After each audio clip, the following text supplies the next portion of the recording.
Hello guys, मैं नाम बालकृष्ण श्रीवास्तव है and welcome to code with BK.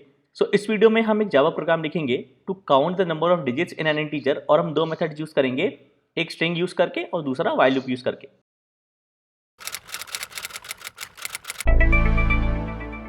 तो शुरू करने से पहले इट इज अ रिक्वेस्ट कि please please please please subscribe करेंगे मेरे चैनल को, क्योंकि मेरा चैनल नया है और आपका सपोर्ट, आपका सब्सक्रिप्शन बहुत जरूरी है। So please please please please subscribe करेंगे मेरे चैनल को।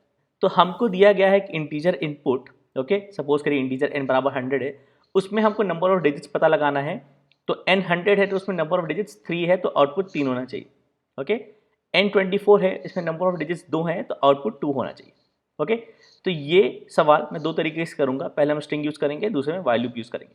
ओके, आउटपुट सेम आएगा, अप्रोच अलग है। और दो अलग अप्रोच बताने का पॉइंट ये होता है कि कभी भी आप किसी प्रॉब्लम को सॉल्व कर रहे हो तो आप इसको एक से ज़्यादा तरीके से अप्रोच कर पाओ। ओके, तो सबसे पहला वाला मेथड है जहां हम स्ट्रिंग यूज करेंगे। ओके, तो इस मेथड में हम इंटीजर को कॉरेस्पॉन्डिंग स्ट्रिंग में कन्वर्ट कर देंगे और फिर उस स्ट्रिंग का लेंथ निकाल लेंगे। ओके, तो अगर हमारे पास इंट n बराबर 100 दिया है, ओके, मैं बोलूंगा string N S T R, एक स्ट्रिंग वेरिएबल ले लिया, blank plus n। Okay, Java में आप कॉन्कैटिनेट कर सकते हो, मतलब जोड़ सकते हो एक इंटीजर एक ब्लैंक स्ट्रिंग को। तो इससे होता क्या है, जो रिजल्टिंग स्ट्रिंग मिलेगा वो ब्लैंक प्लस n मिलेगा, तो ब्लैंक प्लस 100 में मिल जाएगा हमको नया स्ट्रिंग 100। ओके, तो बेसिकली जो जो इंटीजर n था वो अब एक स्ट्रिंग फॉर्म में आ गया। ओके, अब हमको क्या करना है, इस स्ट्रिंग का लेंथ प्रिंट करा देना है जो होगा number of digits in n। Okay, तो मैं बोलूँगा system dot out dot print ln number of digits in plus n plus r plus एक वेरिएबल ले लेते हैं इन नम डिजिट्स जो हो गया nstr.length। ओके, और ये हो गया हमारा number of digits in. Okay, चला के देखते हैं इसको, javac Java number of digits in 100 are 3। Okay, इसको मैं कर देता हूँ 24, सेकेंड वाला केस कंपाइल करेंगे, चलाएंगे। Okay, number of digits in 24 are 2, इसको वापस में अब 0 कर देता हूँ, चलाते हैं। Okay, number of digits are 1। Okay, तो कभी भी आपको किसी इंटीजर में नंबर ऑफ डिजिट्स निकालना हो तो ये वाला मेथड याद रखिएगा, उस इंटीजर को कॉरेस्पॉन्डिंग स्ट्रिंग में कन्वर्ट कर दीजिए और उसका लेंथ निकाल लीजिए। ओके, ईजी है, याद भी रहेगा। दूसरा मेथड है व्हाइल लूप मेथड, और ये काफ़ी स्टैंडर्ड मेथड है व्हाइल लूप मेथड का, जिसमें आप एक इंटीजर के नंबर ऑफ डिजिट्स काउंट करते हो। ओके, तो मैं लिख लेता हूँ एक फंक्शन। ओके, क्योंकि फंक्शन इसी क्लास में है तो उसको स्टैटिक कर लेते हैं, static int count digits. Okay, और ये लेगा एक इंटीजर n। ओके, ये रिटर्न करेगा function number of digits in this integer n। Okay, मैं ले लेता हूँ एक वेरिएबल नम डिजिट्स बराबर 0। ये नम डिजिट्स और ये नम डिजिट्स अलग है। ओके, ये वाला वेरिएबल का स्कोप यहाँ से स्टार्ट होता है, यहाँ खत्म हो जाता है। ये वाले वेरिएबल का स्कोप यहाँ से स्टार्ट होकर इस क्लोजिंग कर्ली ब्रेस के साथ खत्म हो जाता है। ओके, कंफ्यूज मत होइएगा। व्हाइल लूप मेथड में क्या करते हैं, हम हर एक व्हाइल लूप के आइटरेशन में यूनिट्स डिजिट हटा देते हैं n का। ओके, कैसे, मैं बोलूँगा while n not equal to 0। Okay, हर एक आइटरेशन में यूनिट्स डिजिट हटाऊंगा, मैं बोलूँगा इंट रिमाइंडर हो गया हमारा n% 10। ओके, n हो गया n/10। ओके, ये वाली लाइन इंपॉर्टेंट नहीं है क्योंकि हम रिमाइंडर यूज़ नहीं कर रहे हैं, लेकिन आपको ये समझने में हेल्प करेगा कि एक्चुअली हो क्या। ओके, और फिर मैं बोलूँगा number of digits plus plus. Okay, finally हम रिटर्न कर देंगे नंबर ऑफ डिजिट्स इन, जो हमारा वैल्यू बन गया है। ओके, इस कोड को पहले चला के बताता हूँ, फिर ड्राई रन करके बताऊंगा कि कैसे चल रहा है। ओके, तो एक और ले लेते हैं, ये है मेथड टू काउंट। ओके, तो हम सेम प्रिंट स्टेटमेंट ले लेते हैं। ओके, और इस वाले में हम इस मेथड को कॉल कर लेते हैं। ओके, पास करते हैं n। ओके, तो दो लाइन ऑफ आउटपुट मिलेगी। पहली लाइन ऑफ आउटपुट में हमारा आउटपुट जो आ रहा है वो नंबर ऑफ डिजिट्स आ रहा है स्ट्रिंग वाले मेथड से। दूसरा वाला जो लाइन ऑफ आउटपुट है उसमें हम ये वाला काउंट डिजिट्स मेथड कॉल कर रहे हैं और n की वैल्यू पास कर रहे हैं। ओके, ऑलराइट, इसको वापस हम 100 कर देते हैं। ओके, क्लियर, कंपाइल, और ओके, दोनों का आउटपुट सेम आया। ऑलराइट, इसको हम 24 कर देते हैं। ओके, फिर से चलाते हैं। ओके, इसका आउटपुट भी सेम आया। ऑलराइट, तो अब इसको ड्राई रन करके बताता हूँ कि कैसे चल रहा है। तो ये हमारा व्हाइल लूप वाला कोड।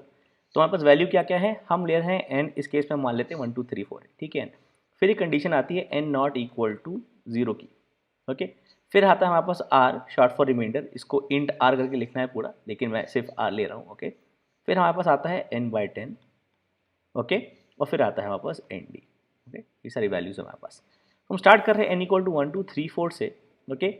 तो जब ये कंडीशन चेक होगी n not equal to 0, n 1 2 3 4 के लिए कंडीशन ट्रू है, ओके, कंट्रोल अंदर जाएगा। r हो गया n%10, 1 2 3 4%10 आपको देगा लास्ट डिजिट जो कि होगा 4, ओके।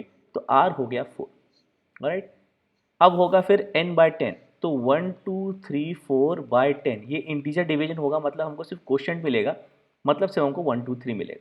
तो n/10 हो गया 1 2 3, जो वापस गया n में, तो n हो गया अब 1 2 3, ऑलराइट, ओके। फिर होगा nd plus plus, nd start हो रहा था 0 से, ये हो गया 1, ओके। अब वापस जाओगे वाइल लूप कंडीशन चेक करने, n not equal to 0, n 1 2 3 है, 1 2 3 नॉट इक्वल टू 0, ट्रू है, ओके।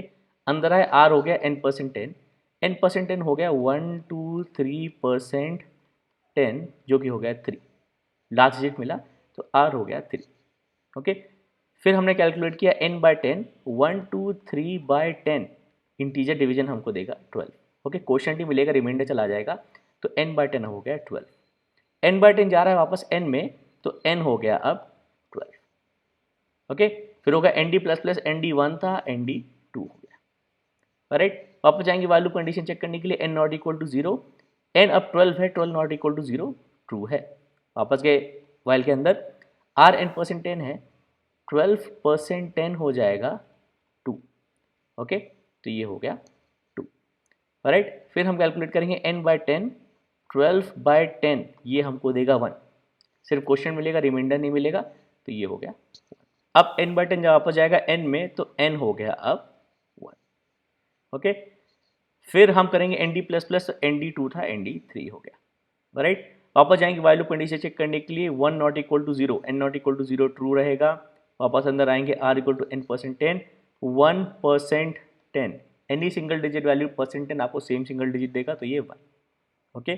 फिर आप कर रहे हो n/10, n/10 आपको इस केस में 0 देगा, तो ये होगा 1/10, एनी सिंगल डिजिट, कोई भी सिंगल डिजिट को आपको इंटीजर डिवीजन बाय 10 करोगे तो आपको 0 मिलेगा, ओके, क्योंकि क्वोशिएंट 0 होता है इस केस में। n/10 0 था, वापस n में गया, ओके, तो n हब हो गया 0, राइट। फिर हुआ nd प्लस प्लस, nd हो गया 4, राइट। वापस के वैल्यू कंडीशन चेक करें, n not equal to 0 false है, क्योंकि n 0 है, बाहर आए और आपका नंबर ऑफ डिजिट्स हो गया 4, ओके।